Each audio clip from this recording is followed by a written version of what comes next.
रकम आना और रकम को टैक्स एवेजन करना, कैश में रखना, ये तो आउट एंड आउट ये हुआ कि आप टैक्स एवेजन कर रहे हैं और क्रिमिनल माना जाता है, क्रिमिनलिटी होती है उसमें।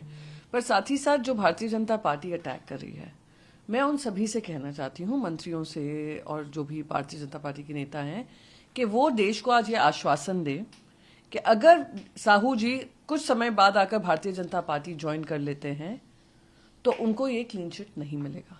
हमने 70,000 करोड़ का घोटाला महाराष्ट्र में देखा है, पर जैसे ही वो भारतीय जनता पार्टी में शामिल हुए सब उसको भूल गए। हमने इतने एमपीज एमएलएज देखे हैं जिन्होंने डिफेक्शन किया है महाराष्ट्र में, हमारी पार्टी छोड़कर, हमारी पार्टी से गद्दारी कर भारतीय जनता पार्टी के खेमे में चले गए हैं, तो उनकी ईडी, आईटी, सीबीआई कार्रवाई सब खत्म हो जाती है।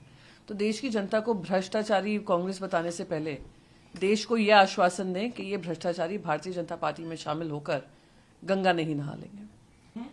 अभी पर क्लैरिटी नहीं है राजस्थान और एमपी के लिए। ये बिल्कुल जैसे कौन बनेगा करोड़पति का एक शो आता था, वैसे ही कौन बनेगा मुख्यमंत्री चालू है पिछले 7 दिन से। और जैसे बिग बॉस होता है, बिग बॉस में सब लोग पूरा देश तमाशा देखता है कि घर में जो रुके हुए हैं वो क्या निर्णय लेते हैं और कौन एविक्ट होता है, उसी तरीके से पूरा बिग बॉस का माहौल बनाया हुआ है।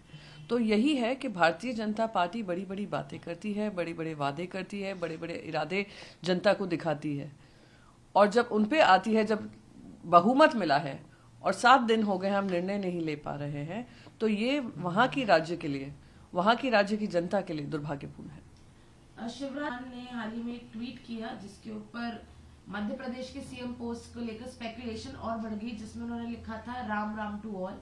भले उन्होंने वो बाद में डिलीट कर दिया tweet. Longest serving chief minister हैं, फिर से इतने एंटी इनकम्बेंसी में भी आपको जिता कर लाए हैं। जीत का श्रेय तो वैसे इनको ही मिलना चाहिए और कंटिन्यूटी इनकी रहनी चाहिए, पर उनके ट्वीट से साबित हो गया है कि भारतीय जनता पार्टी उनको डिमोट करती है जो खुद नरेंद्र मोदी जी के चैलेंजर बन जाएंगे। और भारतीय जनता पार्टी उनका समर्थन नहीं कर रही है क्योंकि वो जानते हैं कि उनकी पॉपुलैरिटी अब मध्य प्रदेश में ही नहीं सीमित रहेगी, मध्य प्रदेश के बाहर भी जाएगी। तो उनके ट्वीट से उनका दुख, दर्द, पीड़ा समझ में आ रही है, और मजबूरी जो डिलीट करने की भारतीय जनता पार्टी के ऑफिस से आई है वो स्पष्ट नजर आ रही है। को बीएसपी ने सस्पेंड कर दिया है, उस पे एंटी पार्टी एक्टिविटीज का नाम लेके उस पे दानिश अली जी ने कहा है मैंने कभी भी इंगेज नहीं किया है एंटी पार्टी एक्टिविटीज में। हाँ, मैंने बीजेपी की पॉलिसीज, उनकी एंटी पॉलिसीज के खिलाफ मैंने आवाज उठाई है, एंड अगर वो एंटी पार्टी एक्टिविटीज है तो मैं जारी रखूंगा।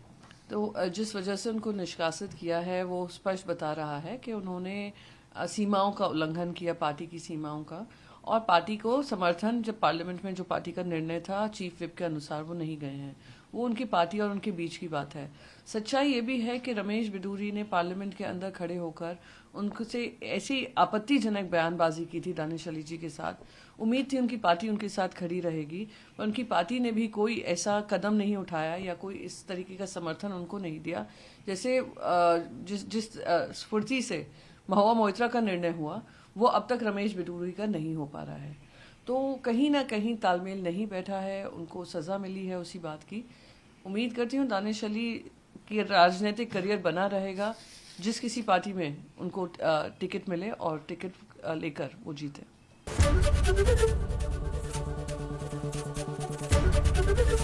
एबीपी गंगा, खबर आपकी, जुबान आपकी।